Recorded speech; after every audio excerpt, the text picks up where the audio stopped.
একটা কথা বলি, এই যে তরকারিটা দেখতে পাচ্ছেন গরুর মাংস, এটা বাংলাদেশ থেকে আনা গরুর মাংস।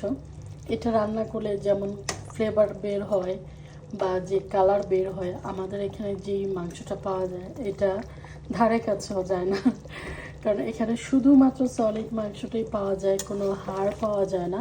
মানে গরু, আমি বিফের কথা বলছি, মাটন ওকে পাওয়া যায়, কিন্তু বিফটার কোনো হাড় পাওয়া যায় না। সো যার কারণে রান্না করলে এত টেস্টিও হয় না, আর হচ্ছে কালারও এত সুন্দর আমি আনতে পারি না। আমি জানি না আপনাদের সবার কেমন হয়, বাট আমার ক্ষেত্রে এটাই হয়।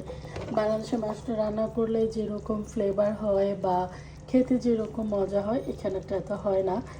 আহ, আমাদের দেশের মানে মাংসটা ভেজাল হোক, গরুর ভেজাল খাক যাই খাক, নিজের দেশেরটাই মজা লাগে বেশি। তো যাই হোক, এখানে মাংস তো সিঙ্গাপুরের মাংস তো মূলত আসে বাইরের দেশগুলো থেকে।